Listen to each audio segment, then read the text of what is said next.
ہمارے یہاں بھی سود کھایا جاتا، غیروں کے یہاں بھی سود کھایا جاتا، ہمارے یہاں بھی خوب جوا چلتا ہے، سٹا چلتا ہے، ان کے یہاں بھی جوا سٹا چلتا ہے. تو یار یہ تو بتاؤ مجھ میں اور ان میں فرق کیا ہے؟ کم سے کم فرق تو ہونا چاہیے تھا نا یار. اگر خیر تیرے پاس آ کے کھڑا ہوتا تو کھڑا ہو کر پہچان جاتا یار یہاں پر جھوٹ نہیں چلتا، صرف سچ چلتا ہے. یہ مصطفیٰ کا غلام ہے. کچھ تو یار چینج ہونا چاہیے کہ نہیں چینج ہونا چاہیے.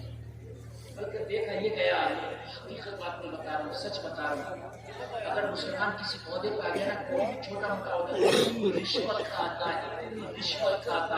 اگر پولیس ڈپارٹمنٹ اگر کوئی مسلمان چھوٹا سا سپاہی بھی ہو نا، تو یہ چاہتا ہے کہ ان کے لوگوں کی کڈنیاں بیچ کے میں رشوت ملے. حقیقت بتا رہا ہوں. کوئی ایک اگر ٹھیک ہو تو میں اس کی بات نہیں کرتا، میں نے خود آزمایا. صحیح بتا، ہم سفر کرتے ہیں نا، غیر مسلم ٹی ٹی ہوگا، سیٹ دے دے گا معمولی سے پیسے لے کے، لیکن اگر کبھی مسلمان ٹی ٹی آ گیا نا سامنے تو یہ سوچتا ہے کہ جتنی جیب میں پیسہ سب لے لیں. عجیب معاملہ یار. ہمارے دلوں سے خوف نکل گیا، ڈر نکل گیا. ہم کہتے ہیں دنیا ہماری عزت نہیں کرتی، یار دنیا عزت کیسے کرے گی؟ ہم نے عزتوں کے کام بھی تو کرنا چھوڑ دیے. میں آپ کو بتاؤں، قربان جاؤ مصطفیٰ کی زندگی پر. میرے مصطفیٰ کے دیوانے مستانے فرزانے نبی کے عاشق صحابہ کرام نبی کی بارگاہ میں حاضر ہوئے، عرض کرنے لگے آقا کل جو ہم جنگ سے آئے نا واپس، تو اس جنگ سے ایک کافر کی لڑکی کو بندی بنا کے لائے، قیدی بنا کے لائے. جنگ ہوتی تھی نا، جو قوم جنگ جیت جاتی تھی وہ بندی بنا لیا کرتی تھی ہارنے والوں کو. صحابہ نے ایک کافر کی لڑکی کو بندی بنا دیا، جنگی قیدی بنا دیا. آقا دشمن کی بیٹی ہے جو ہماری قید میں، یا رسول اللہ اس کے ساتھ کیا کیا جائے؟ اور جیسے میں آنے والوں، تمہارے نبی کا کردار لاجواب ہے، تمہارے نبی کا اخلاق لاجواب ہے. آمینہ کے لال نے فرمایا دشمن کی بیٹی ہے، سب سے پہلے اسے پردہ دو، کھانا دو، پانی پلاؤ، اچھا بستر دو، اس کی عزت کرو. وہ تو دشمن کی بیٹی ہے. نبی نے فرمایا بیٹی کسی کی بھی ہو، محمد کی نظر میں بیٹی بیٹی ہوتی ہے. ذرا بولو نا سبحان اللہ. بیٹی کسی کی بھی ہو، محمد کی نظر میں بیٹی بیٹی ہوتی ہے.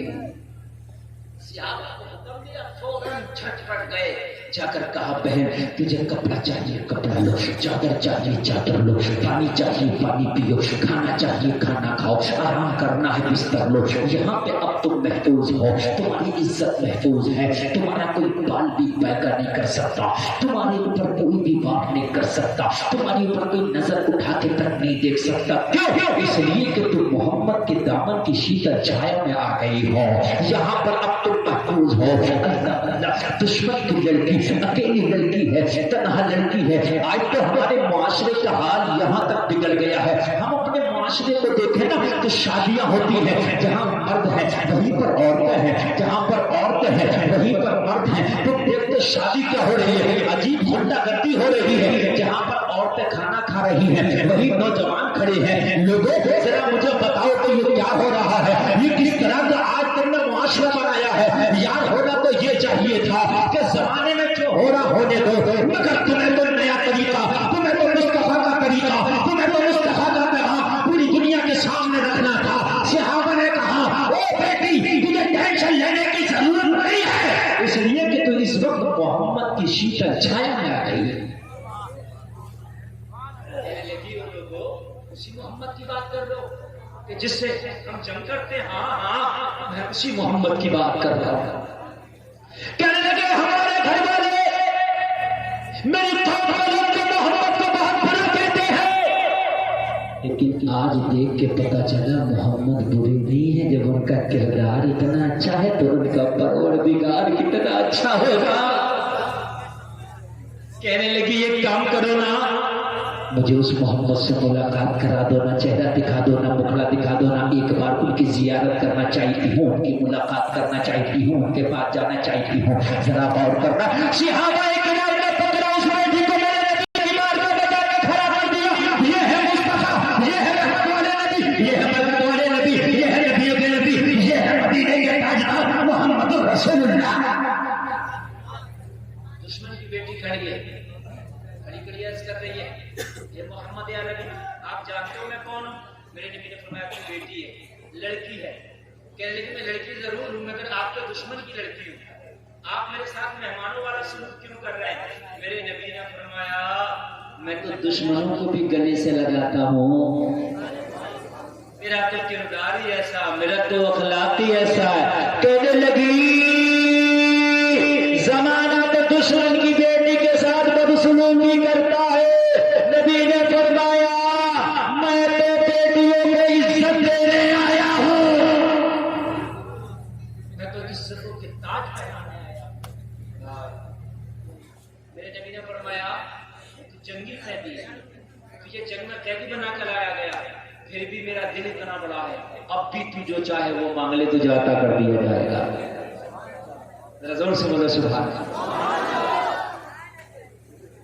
ایک بات میں آپ کو بتا دوں، نبی کی شریعت پہ سب کو عمل کرنا چاہیے مگر ان بیٹیوں کو تو سب سے بڑھ کے عمل کرنا چاہیے، اس لیے کہ عورت کو جتنی عزت میرے نبی کی شریعت سے ملی ہے نا اتنی عزت کسی کے طرف سے نہیں ملی ہے۔ تو بات حقیقت ہے، میرے نبی دنیا میں تشریف نہ لائے تھے نا تو کسی عورت کا شوہر مر جاتا نا تو اسے بستی سے باہر نکال دیا جاتا، اس کے برتن الگ کر دیے جاتے، لوگوں اس سے کوئی بات تک نہیں کرتا۔ کسی کے گھر میں اپنی بیٹی پیدا ہو جاتی اسے زندہ دفن کر دیا جاتا۔ یہ میرے نبی سے پیدا ہونے کے پہلے کے معاملے تھے، میرے نبی دنیا میں تشریف لائے نا ان بیٹیوں کو اتنی عزت دی، نبی نے فرمایا جس کے گھر میں بیٹی پیدا ہو رحمت کی نشانی ہے، یہ جوان ہو جائے شادی کر دو تو حج کا ثواب ہے، اور جب یہ ماں بن جائے تو ان کے قدموں کے نیچے جنت ہے۔ مجھے بتائیے نبی نے عزت دی کہ نہیں دی؟ اچھا ایک بات میں آج پورے مجمع سے ایک بات سوال کرتا ہوں، آج پوری دنیا کہہ رہی ہے بیٹی پڑھاؤ بیٹی پڑھاؤ بیٹی پڑھاؤ، کہہ رہی سب کہہ رہی لڑکیوں کو آگے بڑھاؤ۔ میں پوچھتا ہوں آج بھی شریعت مصطفیٰ کو الگ ہٹا دو، قانون مصطفیٰ کو الگ ہٹا دو، مجھے بتاؤ آج بھی عورت کو کے پاس کچھ نہیں رہ جاتا، کچھ بھی نہیں، اتنی رتی بھر بھی عزت نہیں۔ آپ ہٹاؤ شریعت کو، ایک منٹ کے لیے ذرا شریعت کو ہٹا دو آپ، ایک منٹ کے لیے بالکل، اور اس کے بعد اب لڑکی کو دے دو، میں آپ کو دکھاؤں گا۔ کہتے ہیں کہ لڑکی کو کالج میں بھیجو، پڑھاؤ، یہ تو کرو گے، اسے عزت کیسے دو گے؟ یہ تو کرو گے نا، اس کے ساتھ پڑھاؤ۔ کالج میں لڑکی کو بھیجا، 26 جنوری آئی تو ماسٹر نے بھی اور پرنسپل نے بھی لڑکی کو اسٹیج پہ نچایا۔ بتائیے مجھے 26 جنوری کے اسکولوں کے پروگرام میں لڑکیاں نہیں ناچتی ہیں؟ اگر تمہیں نہیں ناچتی ہو تو 100 اسکولوں میں دکھا دوں گا ناچتی۔ کیا دیا مجھے بتائیے؟ ناچ چاہے اسکول کے اسٹیج پہ نچا دو یا چوراہے پہ یا بازار میں، نہیں ناچ تو ناچ ہے، میٹھا تو میٹھا رہے گا چاہے گھر میں کھاؤ یا جنگل میں کھاؤ۔ بات میری غلط ہے بتاؤ؟ اگر اسکول میں نچا دو کیا وہ ناچ نہیں ہے؟ اسٹوڈنٹ کے سامنے نچاؤ، پرنسپل کے سامنے نچاؤ، ٹیچر کے سامنے نچاؤ، 26 جنوری کو نچاؤ، 25 جنوری کو نچاؤ، ناچ میری بات غلط تو نہیں ہے نا؟ غلط کرو تو کوئی میرے پر مقدمہ کر دے، ناچ تو ناچ ہے، مجھے بتاؤ تم نے کیا دیا بیٹی کو؟ بتایا مجھے ایک بتا دو کیا دیا؟ پڑھائی کے نام پہ تم نے مجھے بتائیے۔ آؤ مذہب اسلام میں، اب میں آپ کو بتاتا ہوں، یہ اسلام ہے، سب سے پوتر جگہ دنیا میں ہماری نظر میں خانہ کعبہ، بولو ہے کہ نہیں؟ سب سے حج کرنے جاتے تو اس کا طواف کرتے نہیں کرتے، اور اتنی پوتر جگہ ہے کہ کعبے میں ایک نماز پڑھو تو 1,00,000 نمازوں کا ثواب ملتا ہے۔ ایک نماز پڑھنے میں کتنی نمازوں کا ملتا ہے؟ یہ نوجوان جا رہے سفید کپڑے والے اور پیچھے بلیک اینڈ وائٹ جا رہے ہیں، یار یہ جانے کا ٹائم ہے، بتائیے میں نے بارش دعا کر کے رکوا دی، دعا کری رک، میں نے کہا کہ رک جائے گی، رک گئی کہ نہیں رک گئی؟ اللہ کے رسول کا ذکر ہو رہا ہے، اللہ نے تمہاری آمین کو قبول کیا، روک دی، اب آپ کو کون روکے گا؟ بھائی آپ تو نہیں، آپ کو نہیں روک سکتے، دعا کر لو بارش روک سکتے ہیں پر بھائی آپ کو نہیں روک سکتے، آپ کی بات ہے، کوئی بات نہیں، کوئی رکے گا جسے اللہ روکے گا۔ مجھے بتاؤ نبی کی شریعت کو ہٹا دو پھر